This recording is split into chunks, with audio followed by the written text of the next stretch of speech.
અમદાવાદના palladium mall ખાતે આંતરરાષ્ટ્રીય મહિલા દિવસના સન્માનમાં અદ્ભુત લાઇટ શો દ્વારા પાવર વુમનને પ્રકાશિત કરવામાં આવી હતી.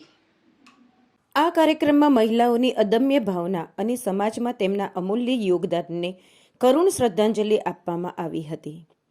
લાઇટ અને રંગોના આકર્ષક પ્રદર્શનમાં પેલેડિયમ મોલે એવી શક્તિ મહિલાઓની વાર્તાઓને પ્રકાશિત કરી કે જેમણે ઉદ્યોગ સાહસિકતા અને નવીનતાથી માંડીને નેતૃત્વ અને સામાજિક સક્રિયતા સુધીની વિવિધ ક્ષેત્રોમાં નોંધપાત્ર પ્રગતિ કરી છે. લાઇટ શોએ અવરોધો તોડતી સ્ટીરિયોટાઇપ્સને વિખેરી નાખતા અને સફળતા માટેના તેમના માર્ગો તૈયાર કરતી મહિલાઓની નોંધપાત્ર મુસાફરીના દ્રશ્ય પ્રમાણપત્ર તરીકે સેવા આપી હતી. પાવર વુમનની વાર્તાઓને ઉજાગર કરીને ઇવેન્ટનો ઉદ્દેશ્ય ભાવિ પેઢીઓને મોટા સપના જોવા, તેમના માટે જુસ્સાને અનુસરવા, કોઈપણ અવરોધ વિના શ્રેષ્ઠતા માટે પ્રયત્ન કરવા પ્રેરણા આપવાનો હતો.